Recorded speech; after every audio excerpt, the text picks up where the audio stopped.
जिस्म पर, उसके हाथों पर, उसके टाँगों पर ख़राशें आना शुरू हो जाती हैं, खून निकलना शुरू हो जाता है, उसकी सांस उखड़ने लग जाती है। स्ट्रेटजी को फॉलो करेंगे तो लोग भी हमारी मदद करेंगे हमारे गोल्स को अचीव करने के लिए और हम खुद भी मुस्तकिल इम्प्रूवमेंट की तरफ जाएंगे। बिस्मिल्लाहिर्रहमानिर्रहीम, अस्सलामु अलैकुम। This is doctor Irtaza Rahman. दोस्तों, रनिंग रेसेस तो यकीनन आप लोगों ने बहुत सारी देखी होंगी और वो रनिंग रेसेस आपने देखी होंगी जिसमें एक गन फायर की आवाज़ आती है और फ़ौरन जितने भी रेसर्स होते हैं, एक दूसरे से कम्पीट करने वाले होते हैं, वो एक मंजिल की तरफ गामज़न हो जाते हैं और दौड़ना शुरू कर देते हैं। उमूमन सिचुएशन कुछ इस तरह की होती है कि कोई सबसे आगे भाग रहा होता है और कोई थोड़ा सा उसके पीछे होता है, कोई बिल्कुल थोड़ा सा उसके पीछे होता है, कोई दो लोग साथ भी भाग रहे होते हैं। तो इस तरह रेस शुरू होती है और रेस चलती है और देन आखिरकार रेस का इसी तरह इख्तिताम होता है। लेकिन ये जिस शख्स की मैं स्टोरी आपको बताने वाला हूँ जो कि बहुत ज़्यादा स्पेशल है, जिसका नाम है बेन कॉमन।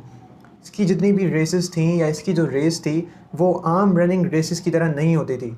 गन फायर ज़रूर होता था, लोग दूसरे ज़रूर भागने शुरू करते थे और सारे लोग compete कर रहे होते थे एक दूसरे से कि रेसेस इसी तरह ख़त्म होती थी। लेकिन जो बैन कॉमन था, जैसे ही गन फायर हुआ लोग फ़ौरन आगे भागने शुरू हुए और बैन कॉमन आगे नहीं, रेस के दरमियान नहीं, किसी के पीछे नहीं, बल्कि सबसे ज़्यादा बैन कॉमन पूरी रेस में पीछे होता था।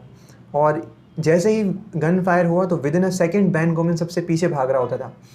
ये सबसे पीछे भागने की वजह क्यों थी? और एक अजीब हैरत अंगेज़ बात कि बैन कॉमन अपने पूरे रेसिंग करियर में कभी भी कोई अकेला इंडिविजुअल रेस नहीं जीत सका। और उसकी वजह क्या थी? उसकी वजह ये थी कि उसके साथ एक बीमारी अटैच थी बचपन से, जिसको सेरिब्रल पाल्सी कहा जाता है। अब ये सेरिब्रल पाल्सी क्या होती है? सेरिब्रल पाल्सी एक बीमारी है जो कि पैदाइशी बच्चे के साथ होती है। जैसे ही बच्चा पैदा होता है तो पैदाइश के दौरान कुछ कॉजेज़ होती हैं, कुछ इवेंट्स हो जाते हैं जिसकी वजह से ये सेरिब्रल पाल्सी, जो कि दिमाग की बीमारी है, वो लग जाती है बच्चे को। और इसमें क्या होता है, सेरिब्रल पाल्सी की वजह से अफेक्टेड पर्सन की मूवमेंट मुतासिर हो जाती हैं, बैलेंस मुतासिर हो जाता है, बैलेंस अपना सही नहीं रख पा रहा होता, सही मूव नहीं कर पा रहा होता, क्योंकि उसके जॉइंट्स और मसल बहुत ज़्यादा स्टिफ हो जाते हैं, नीज़ नॉक हो जाते हैं, वर्टिब्रल कॉलम, रीढ़ की हड्डी वो ट्विस्ट हो जाती है, बट जो रिफ्लेक्सेस हैं वो स्लो हो जाते हैं। तो ये सारी चीज़ें सेरिब्रल पाल्सी में बच्चे के साथ हो रही होती हैं और थ्रू आउट द लाइफ ये बच्चे के साथ जो है वो रहती हैं। तो बेन गोमेन को भी यही बीमारी थी, सेरिब्रल पाल्सी, जिसकी वजह से वो कभी कोई रेस नहीं जीत सका और वो हमेशा अपनी रेस में लास्ट आता था। सबसे तेज़ भागने वालों में उसका शुमार नहीं था, एवरेज रनर नहीं था, बल्कि वो सबसे स्लोएस्ट रनर था अपनी टीम में।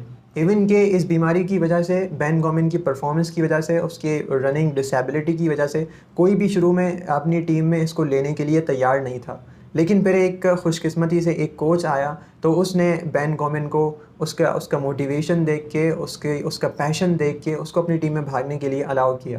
बेन गोमेन की वालदा ने एक जगह इंटरव्यू देते हुए कहा कि बेन गोमेन रनिंग क्यों करता था? Because he loves to run. उसे भागने से मोहब्बत थी। ये नहीं कि सिर्फ वो भागना चाहता था, बल्कि ही लव्स टू रन। वो भागने से मोहब्बत करता था, वो रनिंग रेसेस में हिस्सा लेने से मोहब्बत करता था। जिस चीज़ से इंसान को मोहब्बत हो जाती है तो उस चीज़ से छुटकारा हासिल करना यकीनन बहुत ज़्यादा मुश्किल हो जाता है। अब इस बीमारी के साथ बेन गोमेन भागना शुरू करता है और भागता भागता गिर जाता है और गिरने के बाद फिर अपने आप को वो उठाता है और फिर भागने शुरू करता है। फिर थोड़ी देर भागने के बाद फिर वो गिर जाता है, फिर अपने आप को उठाता है। इस तरह ये सफ़र चलता रहता है, फिर गिरता है, फिर उठाता है, फिर गिरता है, फिर उठाता है, यहाँ तक कि उसके जिस्म पर, उसके हाथों पर, उसके टांगों पर ख़राशें आना शुरू हो जाती हैं, खून निकलना शुरू हो जाता है, उसकी सांस उखड़ने लग जाती है, सही उससे भाग नहीं जाता, फिर भी अपने आप को वो उठाता है और फिर भागने के ऊपर लेकर आता है। इम्पॉर्टेंट बात, वो क्विट नहीं करता, चाहे कितनी ही माइल्स की रेस हो, वो हमेशा अपनी रेस को फिनिश करता है। और मज़े की बात क्या है कि जब बेन गोमेन फिनिश लाइन पार करता है, जब फिनिश लाइन के बिल्कुल करीब होता है, तो उसकी जो बॉडी है वो खून से भरी हुई होती है, उसकी बॉडी ब्रूजेस से भरी हुई होती है, मुख्तलिफ़ जगहों के ऊपर ख़राशें आई हुई होती हैं और पूरी बॉडी उसकी मड से, यानी कि मट्टी से उसकी बॉडी जो है भरी हुई होती है। अब मैं स्पेसिफ़िक लेसन की तरफ आने वाला हूँ कि इस पूरी स्टोरी से हमें बेसिकली सबक क्या मिलता है। क्या एक बात थी जो कि बेन गोमेन हमें सिखा कर चला गया? अपने इस जज्बे से, अपने इस पैशन से। देखें, ये जो सबक है ये कोई आम असबाक की तरह नहीं है या कोई आम लेसन्स की तरह नहीं है जो हमें आम तौर पे मुख्तलिफ वीडियोज़ में देखने को मिलते हैं, मुख्तलिफ स्टोरीज़ पढ़ने से हासिल होते हैं कि never give up, bounce back, कि भाई एक फ़लाँ रेसर था जिसको इंजरी हो गई और इंजरी के बाद उसने गोल्ड मेडल आकर हासिल किया, फर्स्ट पोजीशन हासिल की। मैंने आपको बताया कि बैन कॉमन तो कभी कोई रेस अकेला जीत ही नहीं सका, तो उसके बावजूद भी हम क्यों बैन कॉमन को डिस्कस कर रहे हैं? क्योंकि उसका जो पर्पस था, उसका जो भागने के पीछे जो लेसन्स है वो मोर डीपर था बाउंस बैक से, नेवर गिव अप से या किसी भी और स्टोरी से। हैरत अंगेज़ बात क्या है कि बैन कॉमन जब फिनिश लाइन के ऊपर पहुंचता है तो उस वक्त वो अकेला नहीं होता।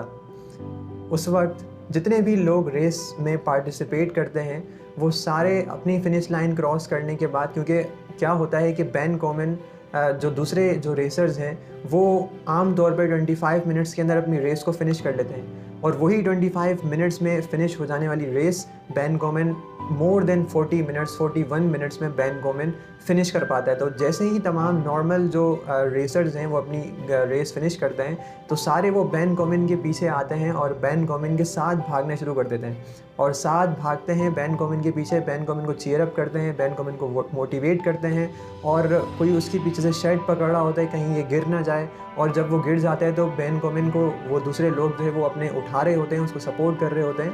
तो बैन कॉमन एक वो वाहिद बंदा होता है जब वो फिनिश लाइन के ऊपर पहुंचता है तो उसके पीछे उसको चीयर अप करने वाले 100 लोग और भी होते हैं। अब मैं आपको लेसन बताता हूँ क्या स्पेशल लेसन है। देखिए, एक कोट है, एक बात है, एक हकीकत है कि जब आप दूसरों से compete कर रहे होते हैं, दूसरों के ख़िलाफ़ compete कर रहे होते हैं तो कोई भी आपकी मदद करने के लिए तैयार नहीं होता।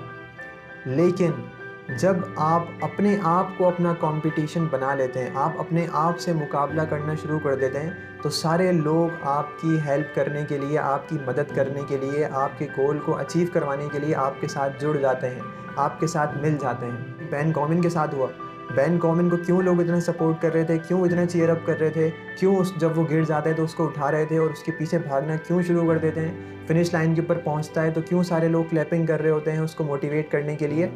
क्योंकि बैन कॉमन ने किसी और को अपना कंपटीशन नहीं बनाया बल्कि उसने खुद अपने आप को अपना कंपटीशन बनाया। बैन कॉमन किसी दूसरे का रिकॉर्ड तोड़ने के लिए नहीं भाग रहा था बल्कि बैन कॉमन अपने पीछे वाले रिकॉर्ड को तोड़ने के लिए भाग रहा था। पहले वाली रेस 45 मिनट्स के अंदर फिनिश की है तो अब मैं 42 मिनट्स के अंदर फिनिश करूंगा। मैंने एक रेस 42 मिनट्स के अंदर फिनिश करी है तो अगली रेस 40 मिनट्स में फिनिश करूंगा। तो अपने ही रिकॉर्ड्स ब्रेक करने के लिए बैन कॉमन इतनी मेहनत कर रहा होता है। यही सबसे बड़ा लेसन हमें बैन कॉमन की स्टोरी से मिलता है कि हमें किसी दूसरे शख्स को, किसी दूसरे ऑर्गेनाइजेशन को, किसी दूसरे मुल्क को, किसी दूसरे शहर को अपना कंपटीशन बनाने की ज़रूरत नहीं है। हम अपने ख़ुद कंपटीशन बने और ख़ुद अपने पिछले रिकॉर्ड्स तोड़ने की कोशिश करें। इसका मतलब क्या है कि जो पिछले साल हमारा गुजरा है अगला साल हमारा उससे अच्छा गुजरना चाहिए। जो पिछला महीना हमारा गुजरा है अगला महीना हमारा उससे अच्छा गुजरना चाहिए। इसी तरह जो पिछला हफ्ता, जो पिछला दिन हमारा गुजरा है अगला आने वाला हफ्ता, आइंदा आने वाला दिन हमारा पिछले गुजरे हुए हफ्ते और दिन से बेहतर होना चाहिए। तो हम स्ट्रेटजी को फॉलो करेंगे तो लोग भी हमारी मदद करेंगे हमारे गोल्स को अचीव करने के लिए और हम खुद भी मुस्तकिल इम्प्रूवमेंट की तरफ जाएंगे। यही स्ट्रेटजी बैन कॉमन की थी, यही लेसन बैन कॉमन के ज़रिए हमें मिलता है। वो कभी कोई रेस तो नहीं जीत पाया लेकिन बहुत सारे लोगों का दिल उसने जीता और इसीलिए वो 2004 स्पोर्ट्स एमी अवार्ड का टाइटल उसे दिया गया। तो उम्मीद है आपको ये लेसन पसंद आया होगा। आप भी इस लेसन को अभी इसी वक्त अपनी ज़िंदगी में इम्प्लीमेंट करेंगे और पूरी ज़िंदगी इस लेसन को याद रखेंगे और आगे भी लोगों को बताएंगे। ये वीडियो दूसरों के साथ ज़रूर शेयर करें ताकि ये लेसन दूसरे लोगों तक भी पहुंच जाए। अगली वीडियो के अंदर इंशाल्लाह फिर हाजिर होंगे। अपना बहुत ख्याल रखिएगा। अस्सलाम वालेकुम, अल्लाह हाफ़िज़।